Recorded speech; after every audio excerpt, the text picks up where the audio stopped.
Silence your cell phones now.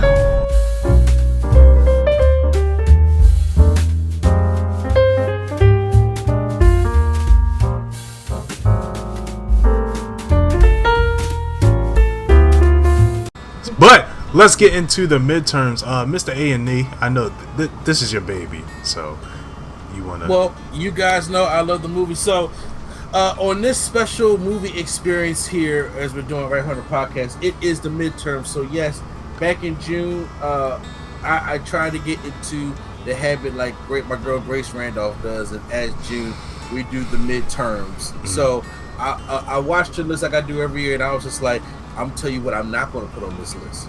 So which me and her have a very toxic relationship sometimes. So but however, I like doing it. So I decided that it would be great for us to do our midterms for the best movies of 2021 so far and the worst movies of 2021 so far. Obviously, I'm not trying to stun or anything like that. I know I watch more movies than you and Lady Sketch did. Oh yeah, no, that's a fact. So I'm not, like I said, I ain't trying to stun. I don't take that as an insult. Yeah, neither do I. So I do have a top 10 list for best and a top 10 list for worst that I've seen so far. The only thing I'm not including in my list this year is TV shows. Okay, gotcha. Well, yeah, I didn't include TV shows. I would have put that in if I knew you could. Yeah, I'm about to say, so for people looking for WandaVision, Loki, Falcon Winter Soldier, Castlevania, it's not going to be in there. Mm-hmm. So, but they were, but when we get to the end of 2021, we definitely talk about those. And by the way, yes, Invincible was one of the greatest shows that ever rated this year. Oh yeah, without doubt. Yeah, Invincible, baby, my number one show. Don't know yet, but I still haven't watched it, so I'm curious. Bruh, it was a good show. You know it's good. We just call me bruh. Yeah. So, now, so right now, I figure out we start with the best. So, Swag, I'm gonna go to you. Then I'm gonna go to Lady Sketch, only because I have the longer list. Okay, gotcha. Okay. Yeah. So, thank you for reminding me of the one movie that should have been on my list, and is actually number one on that list. But honorable mention. As much as this movie stressed me out, I'm putting Malcolm and Marie on here. Oh my god, this movie was stressful. I remember texting you. I was like, I am 13 minutes in, and I feel like I gotta start smoking cigarettes. I was like, I never felt. It's like you ever be like that one friend that just watch your friends argue, like your friends are a couple and you watch them arguing, and there's nothing you could do. You can't say anything. That's how I felt watching this movie. It made me very uncomfortable. But I was like, you know what? It did its job. But, all he had to do was say sorry. That's all he had to do. But I'm going to go to my number 5. My number 5 is Coming to America 2. Oh, wait. Well, Coming to America. Coming to America. Yes. I really enjoyed this movie better than I thought it was. It wasn't like a rehash of what Coming to America was. And it was his own movie, and I understand like some people didn't like it because it wasn't. It didn't have the raunchy comedy that Coming to America originally had, but this felt like its own story, and I really enjoyed that for what it was. It wasn't. It didn't feel forced. It didn't feel like one of those back straight to DVD films. So I was very impressed by this. Jermaine Fowler, I really liked him in this movie. Eddie Murphy was great. Wesley Snipes was phenomenal. Wesley Snipes was good. Oh man, I actually tolerated Tracy Morgan, and I usually don't like him when it comes to certain movies. So I agree with you on that one, but yeah. But yeah, I thought this movie was great. I thought this movie was absolutely great. So that's number 5. Number 4, Judas and the Black Messiah. This movie was, I don't want to say it was uncomfortable. It was just like hard to watch. I guess that's the best way I can explain it, because it's like you know it will be that way when you have a child like that. Yeah. Yeah. Well, yeah, facts. But it's like I already knew the end of the story, so it was just like leading up to it was just like, how's this gonna happen? How is this gonna happen? But oh my god, Daniel Kaluuya, phenomenal. He won an Oscar for this, right? Yes, he did. Okay, well deserved. Lakeith Stanfield, phenomenal. I really like both of these actors in this movie. But I didn't know Daniel Kaluuya. He could literally be a spy with as many accents as he could pull off. There's just no way. There is no way he got like the talent is phenomenal, and I still think Lakeith Stanfield is one of the most underrated actors in this generation right now. Very versatile. But this movie was great. Again, it was very uncomfortable to watch, but I appreciate everything that this movie did.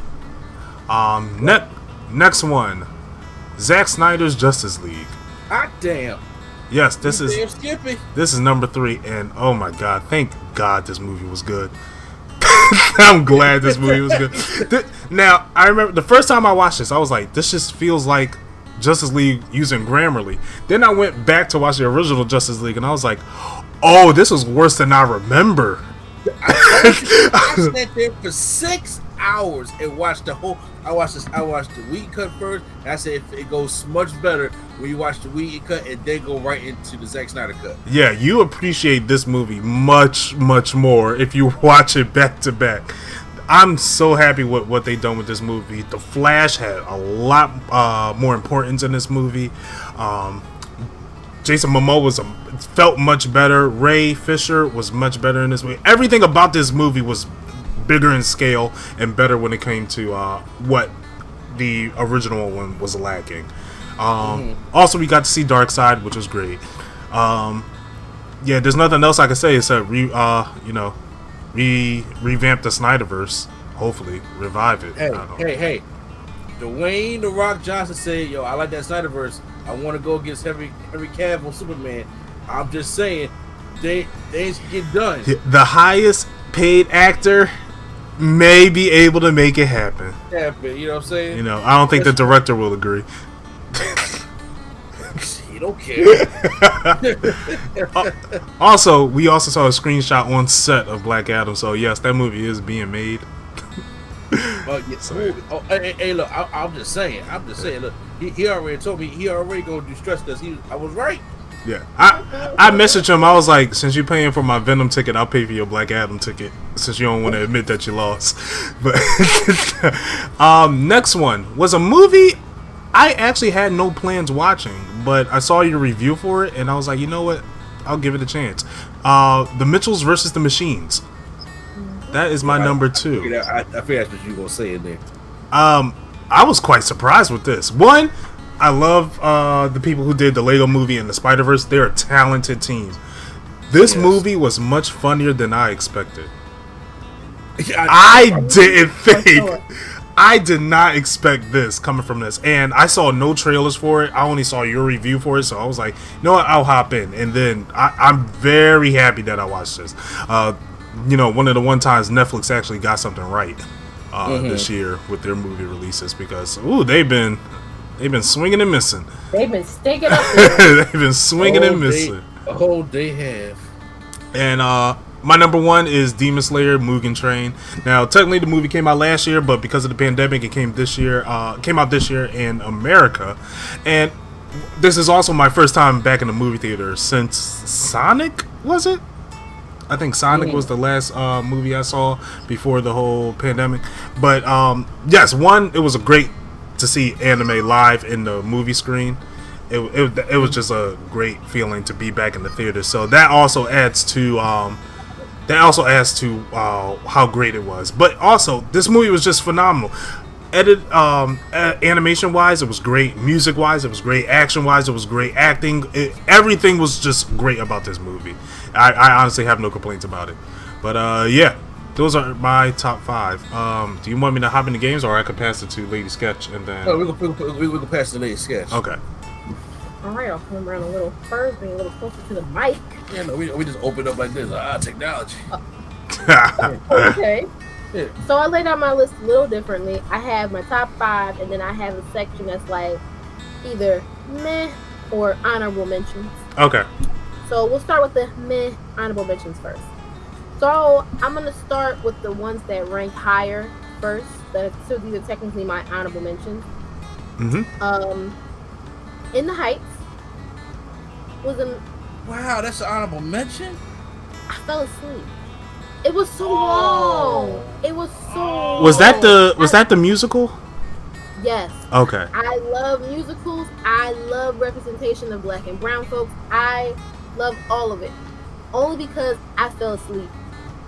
I didn't see like a good, I don't know, 45 minutes to an hour of the movie. It was long. I wasn't prepared. Let's say that much. So again, that's why it's kind of high. And this is not saying there's anything wrong with it. If you like musicals, you'll like the movie. Or if you've seen the Broadway play. Honorable mention also goes to Luca, only because I also didn't see. He is dying.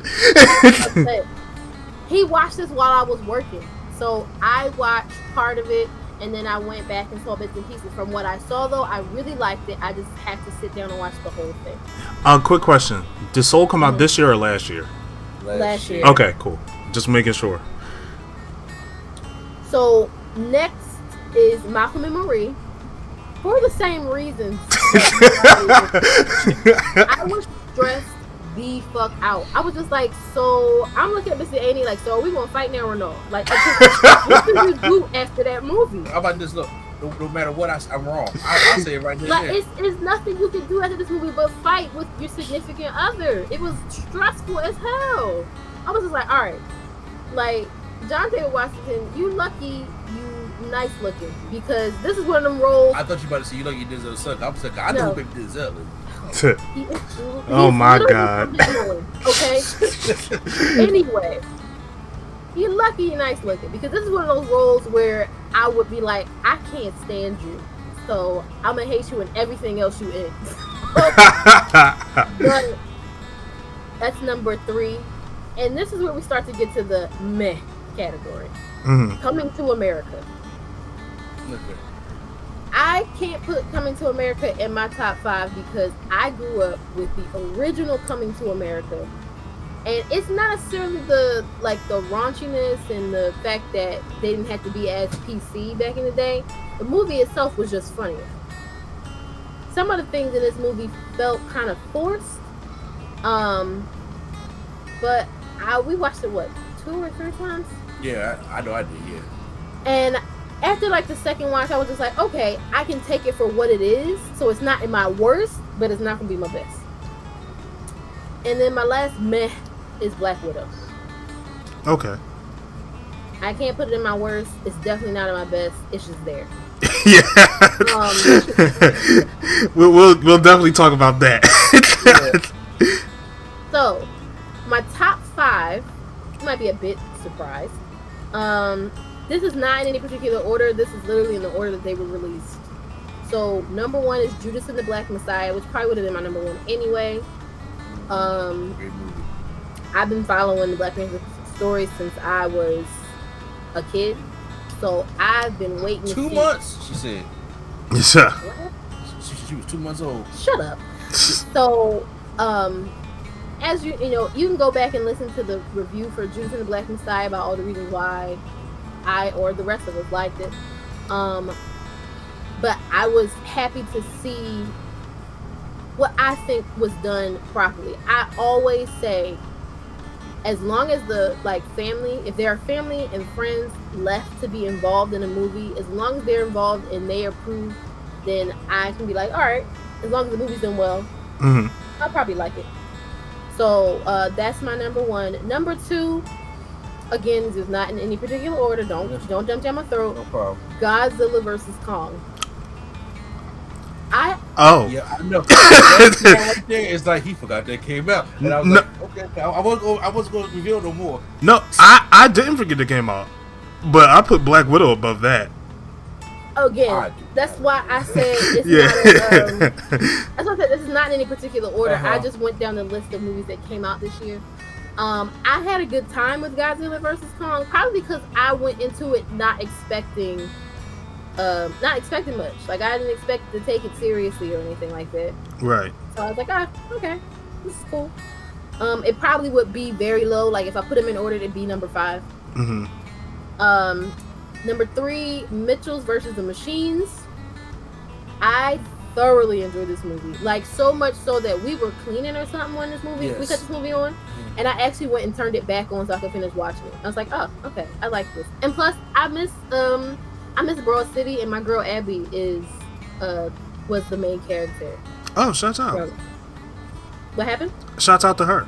I didn't know she was in there. I didn't realize she was in there. Yeah, she's what's the girl name? Katie? I think so. It's Maya Rudolph was there as the mama. The teenager. She's a teenager. Okay, gotcha. Number 4 is A Quiet Place 2. For obvious reasons. This movie was phenomenal. And it also was great because it wasn't the first one we saw back in the theaters, but it was honestly the first one I cared about for real. That we actually saw in theaters after having been out of a movie theater for over a year. So that was great. It was a great experience. Check out the movie experience for that.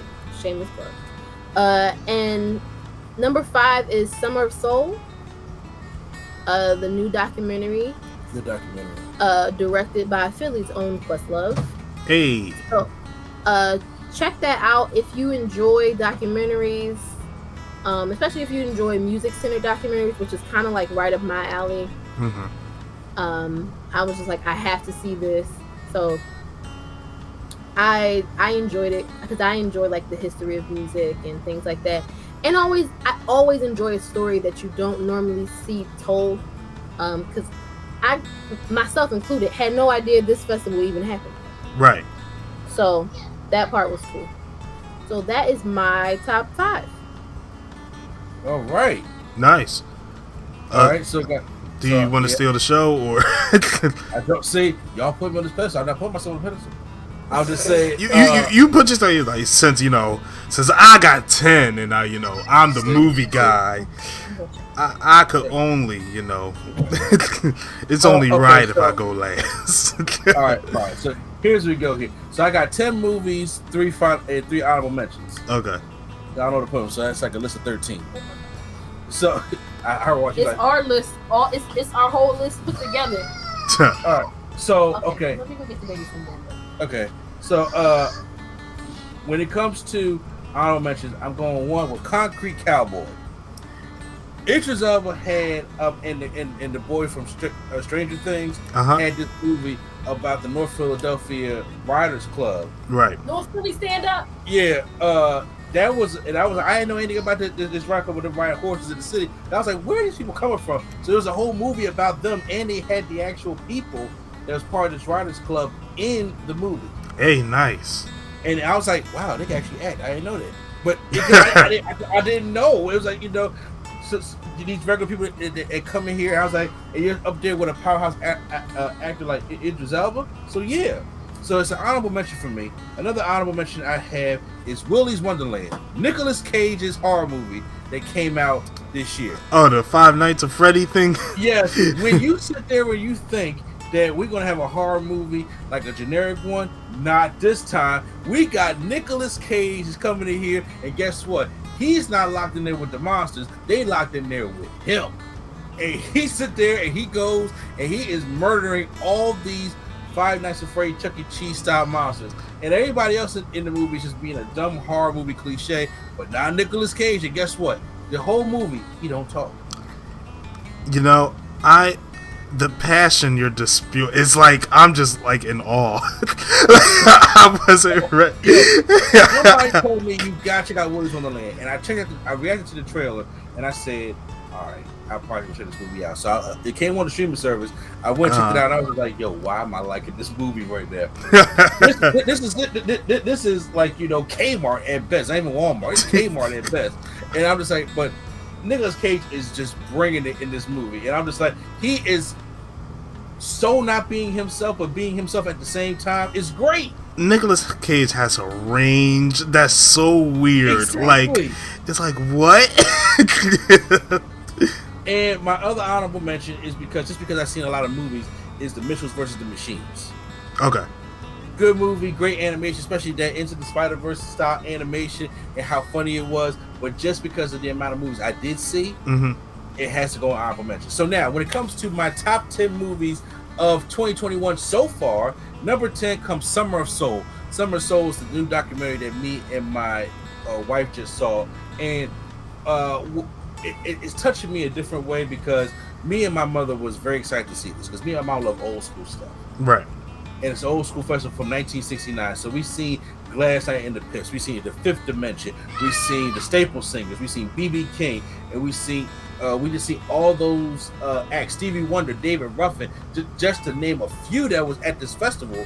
And after we see it, he was like, yes, we're definitely going to see that on Hulu when it happens. So unfortunately, physically, she wasn't there with me to watch it. But I do know she was there spiritually with me to watch it. But I got the chance to watch it with my other family, with my in-laws, and it was a great time. So if you are into music and you are in the documentary, especially shout out to Questlove who did it right here in Philly, I recommend you guys go check that out. Especially you, it's on Hulu. Gotcha. Nice. Number 9, Army of the Dead. I hate zombies. Okay, I hate zombies, but what do I love? Zack Snyder, Dave Bautista, and heist movies. So you put that all in a zombie type movie. Even when Amari Hardwick is tolerable, then sure, I'll take it. We're not coming back to Amari Hardwick being tolerable. Army of the Dead, which was actually one of the best zombie movies I've ever seen. Now, my standards are low because I do not watch zombie movies, but this one was very creative of how Zack Snyder kind of changed things out and changed how zombies are formed and where they come from and everything like that. I was like, okay, this is pretty dope. So I asked Swag to watch it, but I have not watched it yet. Yes, I keep forgetting about the movie. I'm not even gonna lie. Number 8 is Luca. Luca was a great Pixar movie. Disney always hits out the park when it comes to Pixar. Except for Cars. Except for Wait, Cars. what happened? Cars is You bad. don't like Cars? No, Cars was horrible. So like, yo, can we get Incredibles? Nah, we give you another Cars though. I mean, I agree with you. There's too many of them, but you know. But I enjoyed the Italian representation in Luca. I enjoyed the story. It was a really feel good movie. I watched it twice. Oh wow! I watched it twice. It was really good, and it's a Disney Plus movie. So it's a Disney Plus Pixar movie, so you don't have to premiere access or anything. Okay, I was just about to right ask. now and watch it. Awesome. Number 7, huh? No, I was saying that's awesome. I was just about to ask if we had to pay for it. Number 7 is In the Heights. In the Heights, man. Look, I know you don't like musical Swag on Zero, but look, Hamilton was like, okay, you're talking about this time period of these older white men, you know, the Union and the Confederates and all that kind of stuff like that. George Washington and stuff like that. In Hamilton, kind of rapping. But when you take it to, the hood, when you take it to the Hispanic part of New York, and they sitting there, and it's that same rap style play, I loved it. Right. And once again, like I said, I know you're not into musical, so it's going to be a hard sell for you. But I am into musicals. The one downfall of the movie, it is too long. I was like, this movie is too long. You could have cut about 20 minutes to a half hour of this movie off. But it's still, like I said, you know how I get into when I watch a movie. So I stood there, watched the whole thing, and I loved it. So it's definitely going to make number 7 for me. Number 6, Godzilla vs. Kong. And I've been with you with all the Godzilla movies and Kong Skull Island. Yeah. And I was like, finally, they made a movie where I enjoyed Brian Tyree Henry, and I enjoyed them just fighting, then tag team against Metal Godzilla, and it didn't insult my intelligence like Transformers or something like that. And it was good. That's what it's meant to be. And to the point where it's just like, hey, I didn't see how some of these fights are going to go, and they actually shocked me on a couple of them. Huh. So Godzilla vs. Kong is going to be on number 6. We at the top 5 now. Top 5, number 5 is coming One Night in Miami. That was this year? That was January. That was this year. I did not see that in the list. Yeah, I didn't see it in my list either. Yep, January. I guess they didn't include it because it's Amazon? Probably. Amazon does not get a lot of credits as they probably should. But yes, it was an Amazon movie, came out this January 15th, I believe, or January 20th. Was it in last Oscars, the most recent Oscars that happened? No. Yes. Yeah. Okay, I think that's might be why. But okay. Yeah. No. It definitely. So it came out. They had the Sundance. Of course, it did one of them things, kind of Juice of the Black Messiah did, where last year they did Sundance for it, and then they released it, the big screen this year. said it with Juice and Black Messiah. But One Night in Miami in January, yes, great concept of a movie where I was just like, and it's like what happened with these four iconic people in history. I'm not just called Black history, in history, where they had this conversation in this one night, and I thought the conversation was intriguing. It drew me in. Me and my mom had to watch the movie about 3 times. That was an excellent movie. I'm mad I didn't. I'm mad I forgot about that. Yeah, I think it deserved a little bit more love at the Oscars than it did, but once again, I think with Juice and Black Messiah coming out, and like it's all about timing, you know, of how this thing is and when it comes out. But I was really pulling for Regina King to get something for that movie because I thought it was a real masterpiece of hers, especially for her being her directorial debut. Mm-hmm. Number 4, Raya and the Last Dragon. If you guys like Disney and you guys like animation and you guys like representation, Raya and the Last Dragon is where you need to be at. Now, of course, it's on Disney Plus now for free because before it was the premiere access you had to get. But now you can go to Disney Plus and just watch Raya and the Last Dragon. And that was such a well-made movie. Me and my son just sat down there and just watched it on the whim. Like, okay, here, you want to watch a new movie? I'll pay $30 for us to watch it. And we sat there and watched it. Me, him, and my mom was down there. It was like, damn, it's a damn good movie. Mm-hmm. Awkwafina's in it. And, you know what I'm saying? Like I said, the culture and representation is in there. I was just like, yo, I really don't know where this is going to go. But I was like enthralled in the whole movie. If you guys enjoy the animation that Disney does, because they hit out the park when it comes to animation this year, right? You guys check out Raya and the Last Dragon. And I am so confident this is definitely going to stay on my list for the end of 2021. When I saw the trailer, I was very intrigued with it. Yeah, it's very good. Number 3, Justice League, the Snyder Cut. I mean, how can you not? Mm-hmm. How can you not put the Snyder Cut up on there? That was 4 hours of just glory. That was 4 hours of saying, I told you so. That was 4 hours of saying Darkseid should have been here. Disclaimer, another movie he watched while I was working, so don't jump down with them. I watched Justice League, the Snyder Cut 3 different times. I watched it. There was one time I didn't watch it because even my mom wanted to see it. She was just like, okay, I got to take a break. I didn't have to take no break. I told you, I watched 6 hours from the Josh Whedon cut. And I was like, hey, you want to watch the Snyder Cut now? And I was like, hey, and even still, you need to go back and watch Snyder Cut. That thing was, I was like, yeah, that right there is rivaling the first 2 Avengers movies for me. Oh, wow. I mean, look, I get it. The parts I saw made sense. Like, it made more sense than the Justice League. But you don't know how bad it is till you go back and watch the Whedon cut again. I guarantee you, the last time you seen that Whedon cut was when we was in the movie theater in 2017. Yeah. So I guarantee when she left that theater, it was the last time she saw that. So you go refresh your memory of that pollution and then go back and watch that glory. Number 2. Sorry, I'm just laughing at you. What? Number 2, Judas and the Black Messiah. Mm-hmm. Lakeith Stanfield knocks out the park. Yep. And then Dan Kaluuya knocks out the park. I'm still low-key mad that they put them in the same category at the Oscars. They did. I don't care what y'all thought y'all was doing. I tell you what they thought they was doing. I know. That's why I said I know. We watched the botch live on TV. Yes. So, yeah, I mean, man, talk about a fall. Oh, but anyway, the movie was great. Like I said, I researched and do a lot of stuff on the Black Panther Party and Fred Hampton, and I thought, especially with the family involved, like my wife saying, it definitely is great to see that part representing the movie, and Dan Kaluuya winning the Oscar for it. Everything was great. Is it a hard watch at times? It's supposed to be, but yes, it still makes a great movie. What I said, I will. It would be like one of my come Black History Month. Sometimes I'll watch it then because is this going to be like a random Saturday where I got my bagel and bacon? I'm like, let me watch Judas and the Black Messiah. Nah, not doing that. I'm just going to go outside angry. Exactly. We still gotta watch Detroit. That's like sitting down and watching Roots for leisure. Like, yes, we're not doing that. That's like watching Malcolm and Marie for leisure. All emotional roller coasters. I'm happy with my relationship. Let me watch this. Yeah. Then when it comes to my number 1 pick of the best movie in 2021 so far, it's A Quiet Place Part 2. John Krasinski know what he doing. I never watched the sequel where I was just like, oh my God, this is as good as the first one, or if not better. I mean, of course, when it comes to superhero movies, absolutely, but certain movies, it's like the first one was just better. But no, this one, I was like, yo, 2018, that was almost the top of my list until Want to Be My Neighbor came out. But right now, this is home running for 2021 right now. I really thought One Night in Miami was gonna be the home runner for me, but I was like, damn, this it's all about timing because that joke came out in January, and look where we at now. Right. That joke dropped to 5, and I'm still hoping it's going to be on my top 10 by the end of the year.